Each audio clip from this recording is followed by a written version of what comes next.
Yeah, that's a double emphasis. Everything means lacking in nothing.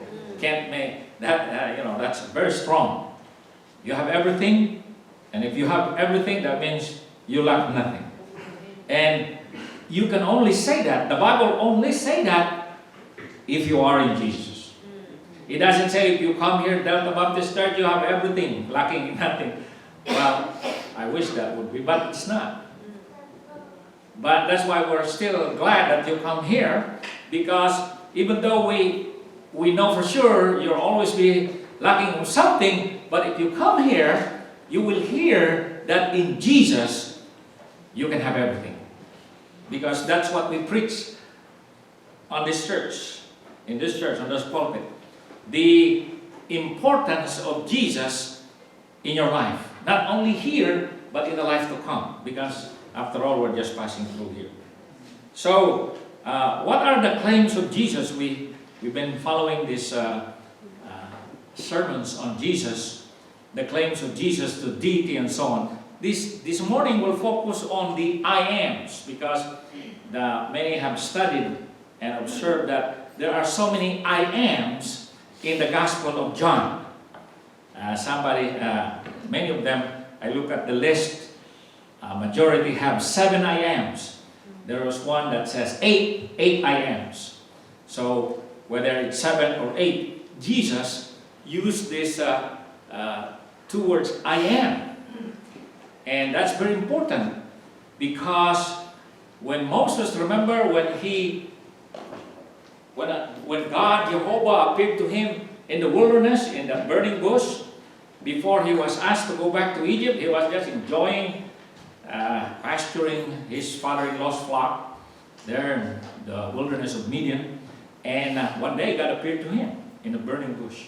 And you know the story, right? Moses approached, and lo and behold, God spoke to him out of that burning bush. And he was told to go to Egypt, be the leader of these Israelites, because God planned to set them free and bring them to the promised land. And said, Moses, you're the man that I picked to lead them. And of course, I don't know about you, but Moses is just a practical guy. And his question was, well, you know what, Lord? When I get there and I tell them that you have sent me, they're going to ask me, so what's his name? And Moses anticipated that would be one of the questions. So, well, you have talked to God, so tell us the name of God. Who is he? And of course, God, remember? He said, well, you tell them, I am sent you. That's my name. I am. Okay, so here, you go back to, you fast forward it to the Gospel of John, and John's purpose is to reveal the true identity of Jesus, the true identity of Jesus, not just as a man who was born and from Bethlehem and raised in Nazareth. That certainly is one of his identity, but he has another identity that no one knows, and that is identity as the Son of God.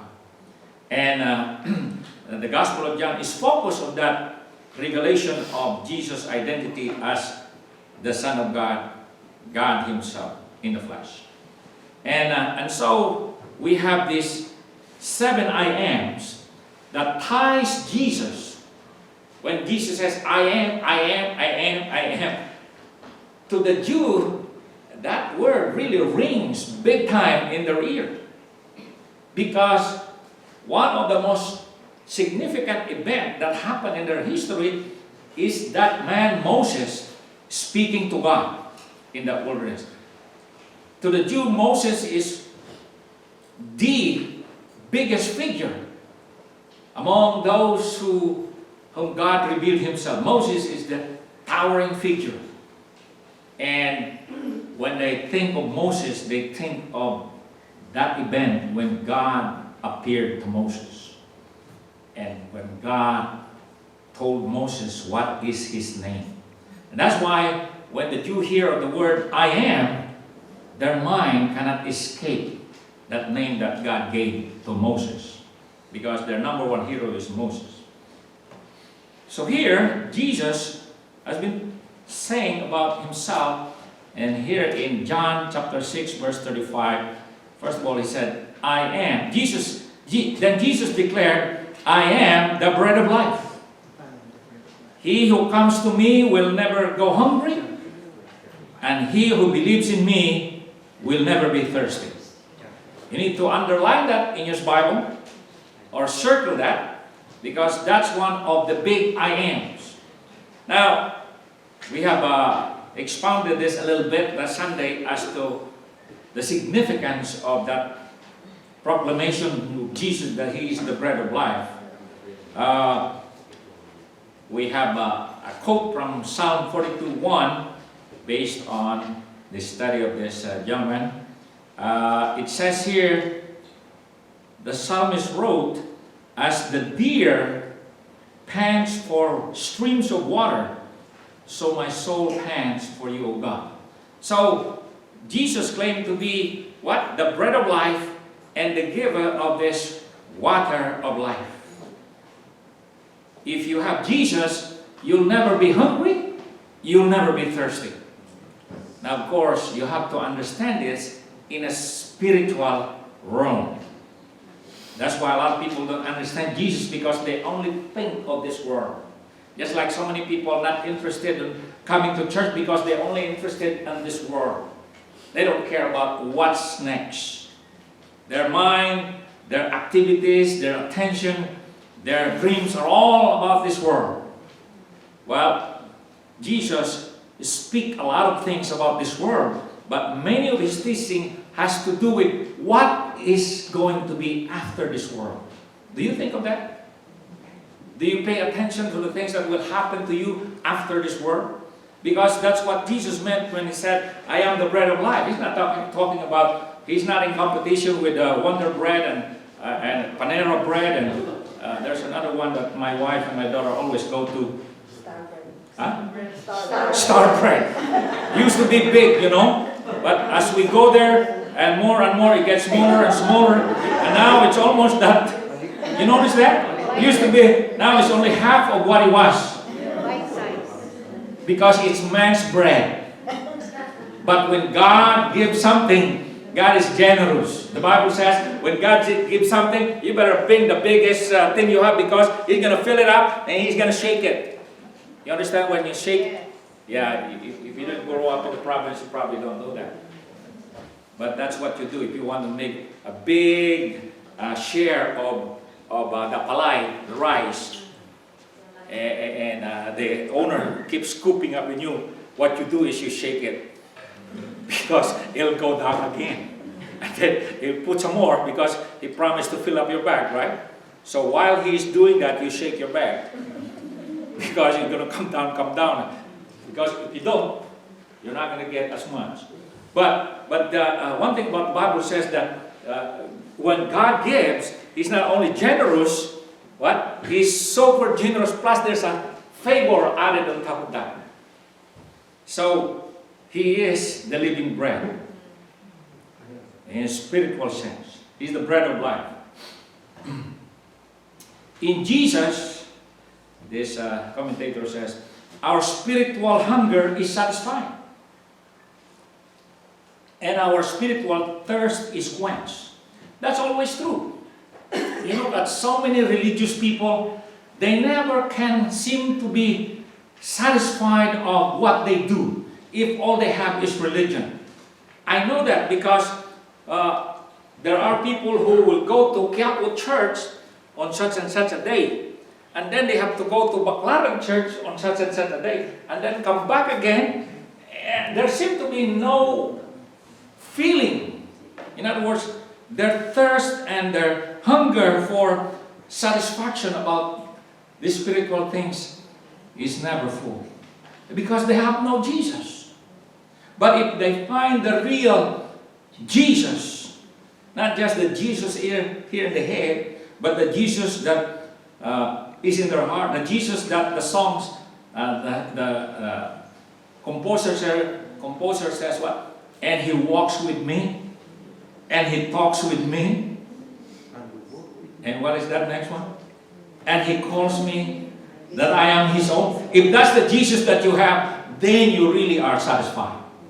But if the Jesus you have is the one that dangles on your neck, or something that is on the wall, that is never going to satisfy. Because that's just religion. In Jesus, in other words, we find the utmost need of life. When Jesus claimed He is the bread of life, it is the ultimate that you and I need in this planet. You can be the richest man, you can have the most gold deposit in your house, you can have the most popular name, success, one after another on their wall. You know what? That cannot replace food. Without food, your existence in this planet will come to an end. You die without food. It's as simple as that. It's just a matter of time. Maybe you will survive for a day, a week. I don't know if you can survive for a month without food, but it's just a matter of time that you will die. There is no substitute for food. You cannot say, well, I got plenty of money, I don't need food anymore. I'm the most successful person, I don't need food anymore. There's no substitute for food. And that's what Jesus claimed. I am the bread of life. There is no substitute for Jesus in your life. It doesn't matter if you are the richest person, you have the highest promotion, you have the biggest house, you have the fanciest car. That is not a substitute for Jesus in your life. And that's why when Jesus claimed He is the bread of life, He claimed the ultimate need that you have in your life is Him. Do you have Jesus in your life? How important is Jesus in your life? Every time we go to that Costco, we buy tissue paper, toilet paper, all kinds of things. But one thing my wife would never go home without it: food. Because there's no substitute for food. And Jesus says, I am your food, spiritually. In other words, you cannot replace Him with a good job, a good profession. Some people, that's where their focus is: how to get more money, how to get more fame, how to get more success. None of that can substitute Jesus. Because Jesus claimed to be what? The bread of life. That's why there's that little booklet, that devotional, Our Daily Bread. Yeah, that's where it's taken from. Jesus is the daily bread. Do you have Jesus? That's important. Then you need to ask your children, my precious daughter, my precious son, do you have Jesus? Because they can be the most successful. They can have the biggest bank savings account. But if they don't have Jesus, all they have is going to be a nothing later on. And then He claimed to be the light of the world. Jesus says in John 8:12, I am the light of the world. Whoever follows me will never walk in darkness, but will have the light of life. Now again, this has to be taken not literally, but spiritually. See, Jesus speaking above the human level of existence. We all need light, especially at night. I got a lot of light in my house. Small one, big one, battery one, powered one. In fact, I brought another light in my kitchen. This is a powerful light. See how powerful that is? That's just a tiny one. And what? You got that light? You got green light? You got a red light? All kind of light. In this skinny little one. Now you can have this for $25 later on. This is not the kind of light Jesus was talking about. Because this light is only good here in this world. Jesus is talking about light beyond this world. He said, I am the light of the world. In other words, no one is exempted. Jesus is available to every person living on planet Earth. It doesn't matter you're rich, poor, educated or not. You can have Jesus. Just like a bread. You just have to accept Him, believe Him, that He is the one you're looking for. Now we all know what light is, to show us the way, so that we will not stumble here and there, so that we're not going to hurt ourselves. Because I know some people, it happened to me a lot, when in the dark, especially in the province, you can hit your head against something if you don't have light. And Jesus claimed to be what? The light of this world. One thing about when you have a light like this in your pocket and all of a sudden everything turns dark, you have some kind of sense of peace.